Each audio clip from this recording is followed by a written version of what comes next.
We keep hearing the left spout off about how the political right whip up hate, and of how extremists and nutters react to that hate in violently unpredictable ways.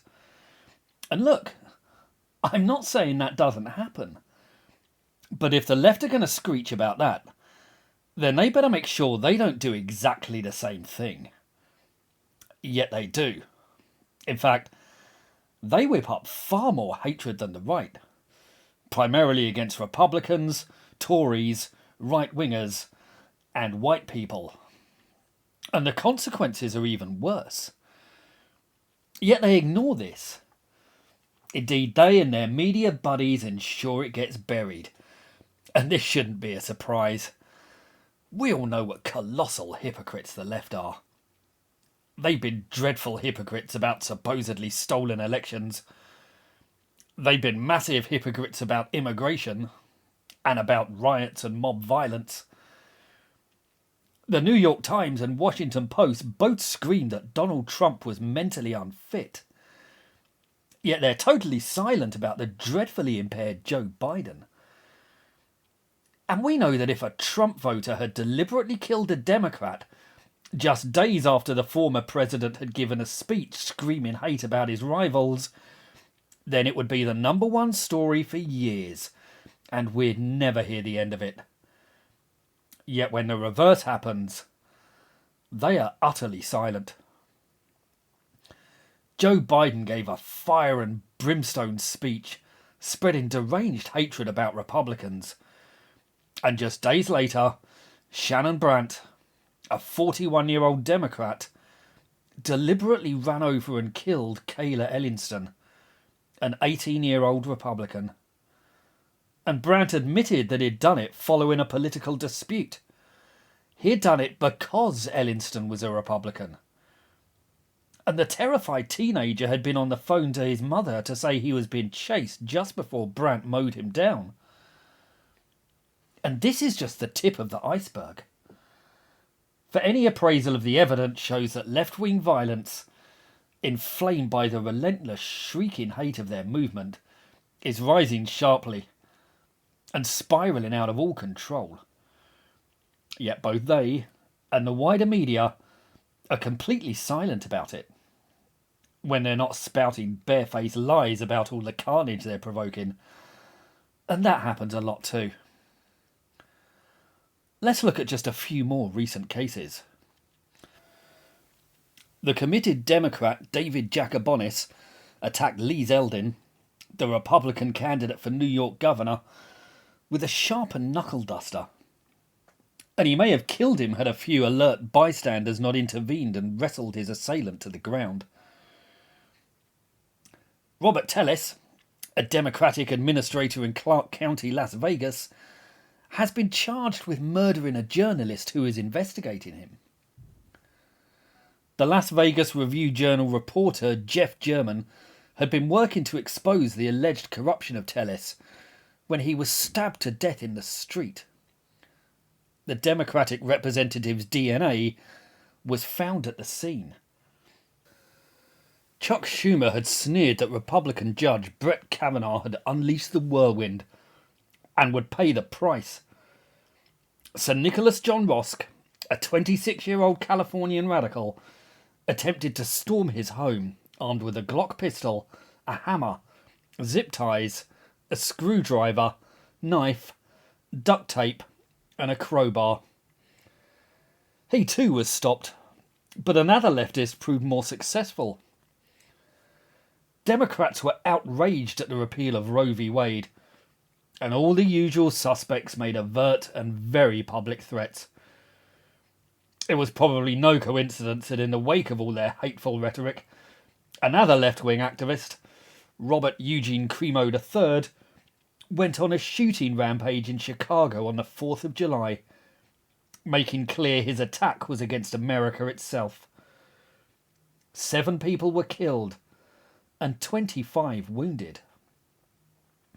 Normally, the Democrats would use a case like this to scream about gun control from the rooftops, but on this occasion, they buried the story with indecent haste. Yet they've done worse. When Peyton Gendron went on a shooting rampage in Buffalo, killing 10 and wounding 3, he left a manifesto. He clearly stated that he was a communist who hated conservatives, capitalism, corporatism, and elites.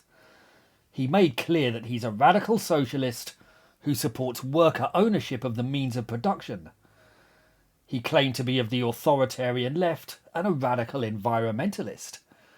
There's nothing right-wing about the guy at all, yet the media unanimously labelled him of the far right.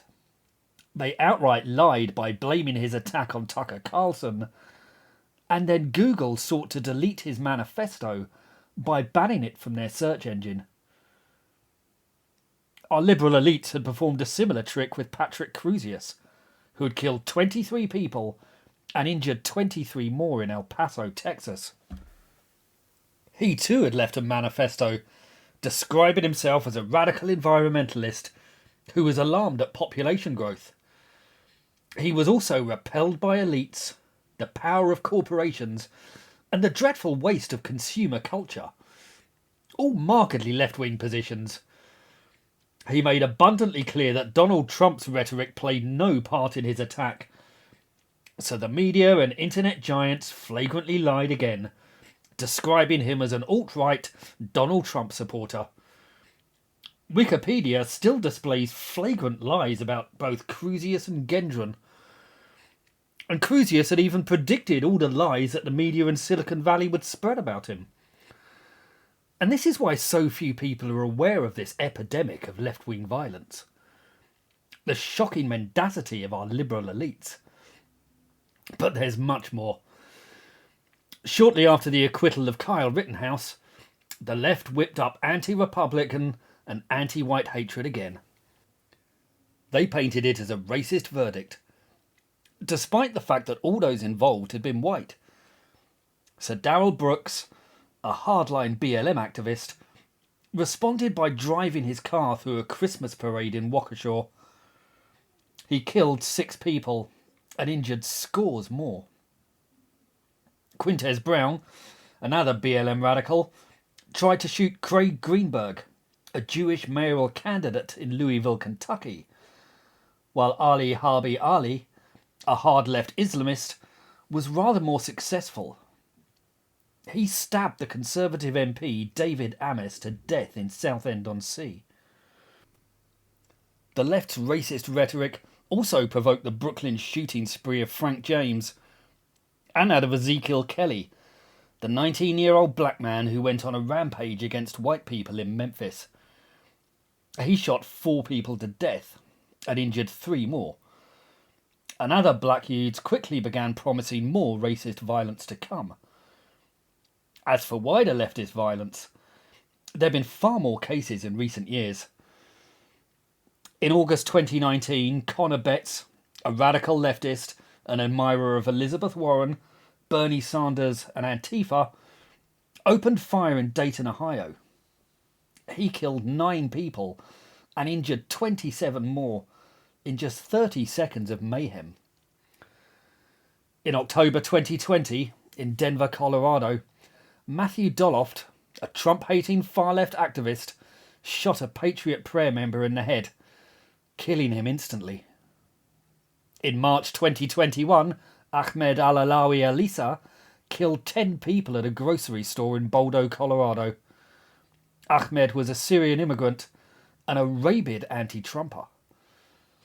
In August 2020, Michael Reinold, a far-left Antifa activist, shot Aaron J. Danielson dead in cold blood in a Portland street. Reinold was later killed in a shootout with police. In July 2019, Willem Van Spronson set out for the Immigration and Customs Facility in Yakima, Washington.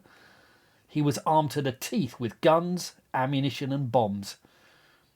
The far-left radical was also killed in a shootout with police. In the summer of 2017, James T. Hodgkinson, a radical leftist, an admirer of Rachel Maddow and Bernie Sanders, opened fire at a Republican baseball match, shooting 5 people. The year before that, Mika Xavier Johnson, a supporter of BLM, opened fire at a BLM rally in Dallas. He killed 5 policemen and wounded 9 more, including 2 civilians. In December 2017, Rodrigo Lanza, a far-left activist, and 3 of his compatriots took exception to the fact that 55-year-old Victor Lainez was wearing braces in the colours of the Spanish flag. They screamed that he was a fascist and beat him to death with iron bars. In the summer of 2020, the American left openly encouraged violence and rioting. Nancy Pelosi, Kamala Harris, AOC, and Maxine Waters urged activists to take to the streets, while Joe Biden, Barack and Michelle Obama, and many others brushed off or dismissed the violence. As a result, dozens of people were murdered, thousands of businesses were destroyed, and vast quantities of art and history were obliterated. David Dorn, Socorro Turner, Lorenzo Anderson, Jessica Whittaker, Marie Kelly, and Marvin Francois. Just a few more of the victims of the radical left's insatiable thirst for violence and destruction. A mania fed by the alarmist and hate-filled rhetoric of the wider movement, by the politicians and media figures who scream endless hate about Republicans, Tories, right-wingers, Trump supporters, white people, and conservatives of all stripes, demonising us as racists, fascists, Nazis, and white supremacist scum. A cauldron of lies that whips up the mob into a frenzy of hate and results in the continual death of innocents. Yet there's never any recognition of this. Never any contrition, regret, remorse, or acceptance. They simply bury it and move on. And why should we be surprised? This has been the history of their movement for centuries. Through the 60s, 70s and 80s, it was left-wing terrorism that led the way. The Baader-Meinhof's Red Army faction, the Italian Red Brigades, the IRA, the Black Panthers, the Weather Underground, the Symbionese Liberation Army, Resistance Conspiracy, the May 19th Communist Order, even Charles Manson's sordid family, all came from the left. As did the Tamil Tigers who murdered 70,000 in Sri Lanka, and the Shining Path of Peru who killed 80,000. And the list goes on.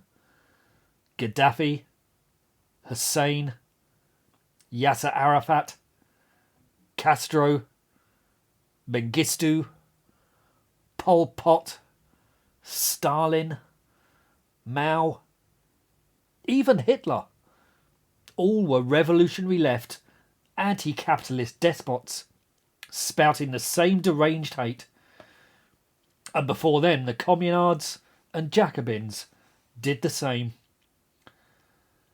The left have been whipping up hate and killing people for centuries, and their mania has always been based on lies and exaggerated fears driven by bigotry and hate. Yet no lessons have ever been learned. They've never even paused to take stock, and they never will. The left never admit their mistakes. That's why they keep making them. So they're currently wrecking our societies, blaming everyone but themselves, and amping up their murderous rage once more. And they'll continue to deny, to lie, to bury the truth, and to claim that all the real hate lies elsewhere. Centuries of evidence make their animus and derangement undeniable.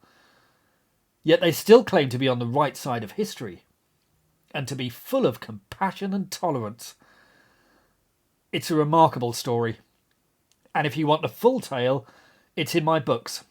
2 detailed volumes that give the complete lowdown on the malady of the leftist mindset and the horrific consequences that have scarred countless people.